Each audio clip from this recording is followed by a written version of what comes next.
పరిశుద్ధుడైన మా తండ్రి, ప్రేమ కలిగిన మా నాయన, నల్లచెర్ల ప్రాంతంలో పరిచర్య చేస్తున్న మృత్యుంజయుడు గారిని, దీవెన గారిని మీరు జ్ఞాపకం చేసుకోండి.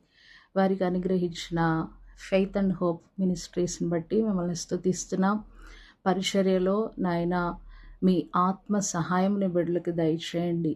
ఏ పరిస్థితుల్లోనైనా విశ్వాసములో నుండి తొలగిపోక అంతము వరకు తమ విశ్వాసమును కాపాడుకొని అయ్యా నీకు నమ్మకస్తులుగా ఉన్నట్లుగా సహాయం చేయండి. నీ బిడ్డల మీద నీ అభిషేకము ఉంచి నీ ఆత్మను అనుగ్రహించి అనేక ఆత్మలకు తల్లిదండ్రులుగా మీరు వాడుకోమని ప్రార్థన చేస్తూ ఉన్నాం నాయన. ప్రతి అవసరత తీర్చండి. దేవవారు చేస్తున్న ప్రాంతంలో, పరిచర్య చేస్తున్న ప్రాంతంలో అనేక ఆత్మలను సంపాదించినట్లుగా దేవా నాయన నీ కృప, నీ హస్తముని బిడ్డలకు తోడుగా ఉంచి మహిమ పొందమని యేసయ్య పరిశుద్ధ నామములో ఈ ప్రార్థన అడిగి పొంది ఉన్నాం తండ్రి. ఆమేన్.